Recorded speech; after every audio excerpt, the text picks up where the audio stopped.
How can God love me? What is my purpose? What happens after death? Why do bad things keep happening to me? Who is God?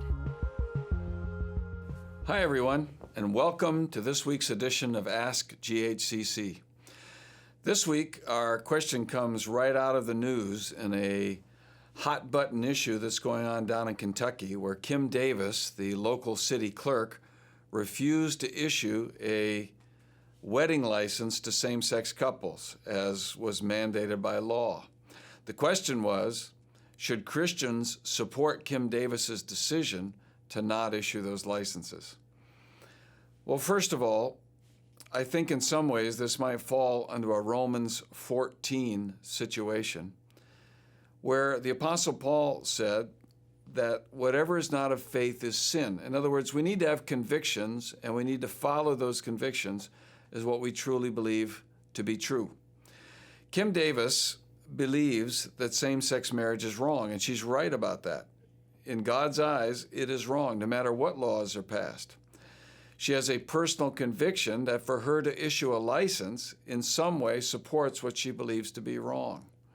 So in that response, I would support Kim Davis's decision. In fact, if I were in her shoes, I would want to do the same thing.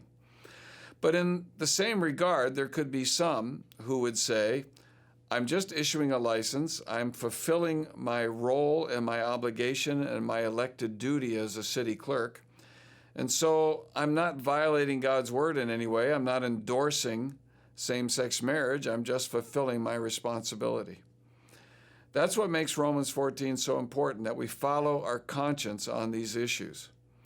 Another thing that's very important about this, and the reason I think we should support Kim Davis's decision, is that if she fails in this attempt and is not allowed to keep her job, in some ways what we're saying is that there is no place for Christians in the public square, and more we're going to be aced out of public service.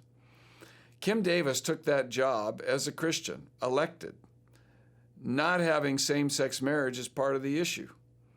She took that job believing that marriage was between a man and a woman, and there wasn't anything causing her to violate that.